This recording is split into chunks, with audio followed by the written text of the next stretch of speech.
Hi everyone, this is Deb Tim. Welcome to my channel. Over my shoulder, you can see Elvis, and he is struggling.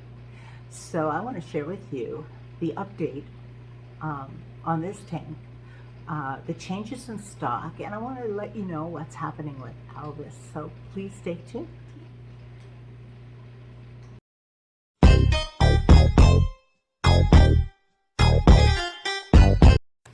This is my 75-gallon home to a mix of cichlids. There are some from the Rift Lakes in Africa and some from South and Central America. Yes, it's quite a mix, but they're all about the same temperament, so it seems to be working just fine. There has been virtually no aggressive displays at all. You've probably noticed there are some stock changes in here. First, remember my two blood parrots? The big one is Greta and the smaller one is Clementine. This is the only tank where most of the fish have names. They're so easy to tell apart, and it's fun to name them. Now the lovely Frontosa is a female, and her name is Calliope. She came to me through a friend. I should mention this tank I refer to as the cast-offs. That's because all of the fish in here have been taken in from people who could no longer keep them. Now keep an eye on Elvis there in that front corner while I update you on the stock. Then I'll explain what's going on with him. You may have noticed there are two convicts in here. My good friend next door didn't have a suitable tank anymore for them, so he offered them to me. Now because they're both males, I had no problem taking them. One is pinkish with black smudges, and the other one is wearing his traditional prison garb. Next, there are these two little electric blue Acara. Now these ones I did pick up at my local fish store while I was out and about. It had been so long since I purchased fish. I don't know their gender, and I really don't care, as I have no plans on breeding them. And the remaining stock are the three cuckoo catfish. There is one or two plecos, I'm not exactly sure. I think there are two. And I also added 6 yellow labs, or red zebras, I'm not sure. They're kind of a mix. They're hybrids. But I just added them to add an element of color to the aquarium. And they are much the same in temperament, so they fit in just fine. So now I want to share with you about poor Elvis.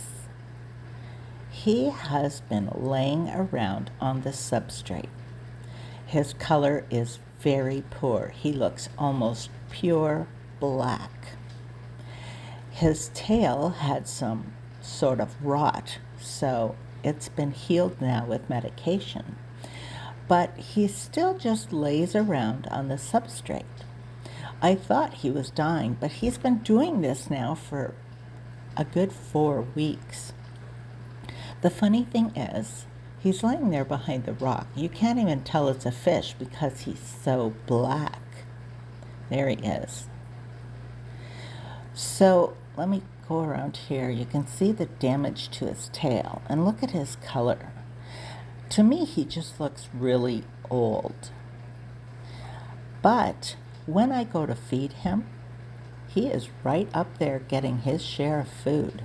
In fact, I think he's been eating even more than he normally does. When I first added the yellow cichlids, within a few minutes he had one in his mouth. He's laying on the substrate, munching down this yellow cichlid, and just the tail was sticking up. It just seemed so bizarre. Now here you can see he's coming out to eat. Now Elvis definitely has been getting his share of the food. In fact, I wouldn't be surprised if he takes the lion's share. I added an earthworm, and I really thought Calliope, my Frontosa, would come and get it. Or at least Greta, because she's pretty aggressive. But nope, it was Elvis who came flying up to the top for the worm. So this is a look at when it's time for feeding. He is right up at the top, but look at his color. It's so dark, and his scales kind of look old, and he just is not looking well at all. But like I said, he comes up to eat every single time, and he's quite eager for his food. In fact, I often think that he is getting more food now than he did before he was struggling with whatever this sickness is. So at this point, I really don't know what else to do for him. So my goal is to make him as comfortable as possible. I really can't see him coming back from this. I have treated him with antibiotics. He has had several soaks, which has helped heal his tail, but now it's up to him. So until next time, this is Deb Tim signing out. Thanks so much for watching. I hope you're having a good day. I will keep you updated on Elvis. I certainly hope he makes a big turnaround, and I will talk to you soon. Bye.